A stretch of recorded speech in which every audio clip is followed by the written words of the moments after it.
Hi, it's Congresswoman Jan Schakowsky, and I'm back with my plans and pans. Well, you could hardly call the last 1 week as boring. You've seen a lot of changes. But I did want to start saying some things about the current president, Joe Biden. Joe Biden will go down in history as one of the most effective presidents ever in the United States. He created more jobs than any other president had done in a 4-year term. We saw that there were about 16 million new jobs created in the United States of America. We also know that he was the president that was able to lower prescription drug prices, which has meant so much, particularly to older Americans. The fact that insulin is available now for $35 a month. Well, yes, it's for people on Medicare, but Joe Biden is still trying to make sure that every American doesn't pay more than $35 for insulin. Also, he set a cap of $2,000 total price for medication, out-of-pocket costs a year. Now, I know that's still, for some people, a lot of money, but talk to people who are spending thousands and thousands of dollars for their medication and sometimes walking away because they can't afford it.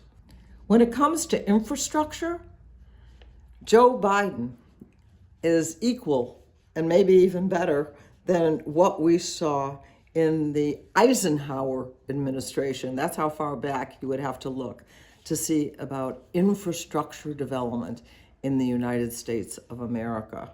He made the largest investment in the climate crisis that we have had. Joe Biden has been a staunch fighter for the rights of so many individuals in our country, so that everyone would be able to have justice. And that would include reproductive rights, which he has stood up for. He has stood up for the LGBTQ+, the gay and lesbian community, and the transgender community. And he has been the staunchest supporter of organized labor, the only one who has actually been in a picket line. But more than that, what he has said to all working Americans, all people who aspire to work, that he wants to build an economy from the middle out and the bottom up. Joe Biden clearly understood, as a guy who grew up in a middle-class home, didn't always have the richest of things, that a lot of Americans are still struggling. And so what Joe Biden would say is, let's finish the job. And that is still, after this week, is certainly still the mission going forward. Well, it's a big surprise for me to be home in the district. And what happened was that the Republican majority in the House of Representatives was unable to pass, to get enough votes for the budget resolutions that still need to be made. In fact, we were supposed to be done with all 12 of the budgets, but we've only done 4. Sadly, we weren't able to even move forward on our very important budget work because a group of the further right Republican members insisted on these poison pills, which said that we could not have gender-affirming care or reproductive care. So the legislation is stalled until we go back and hopefully try again and get more sense to pass the budget bills. Last week, we had an important hearing in the subcommittee that I am the ranking member with the head of the Consumer Product Safety Commission, one of my favorite arms of the government.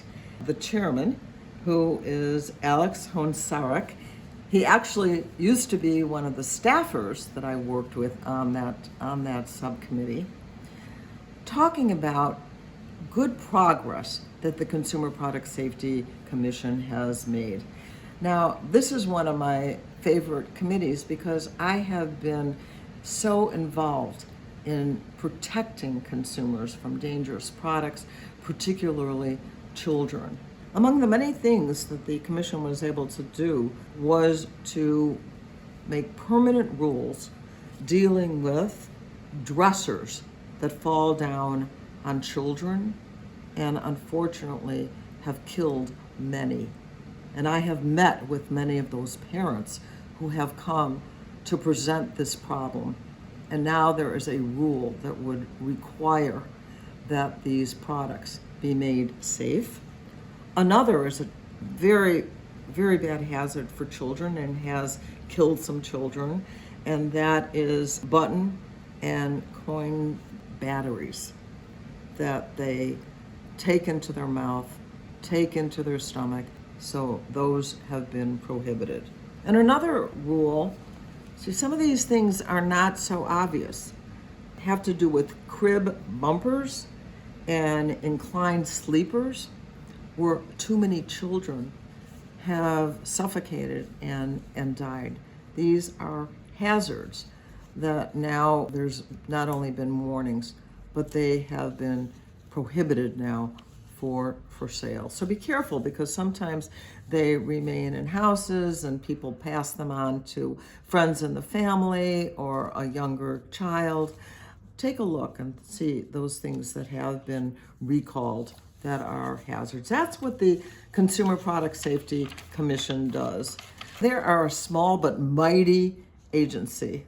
They are one of the lowest funded, unfortunately, because we need them so much. There are two things that I have introduced to, I think, make the Consumer Product Safety Commission much more effective. One is to eliminate something that is called Section 6B. You know what it says?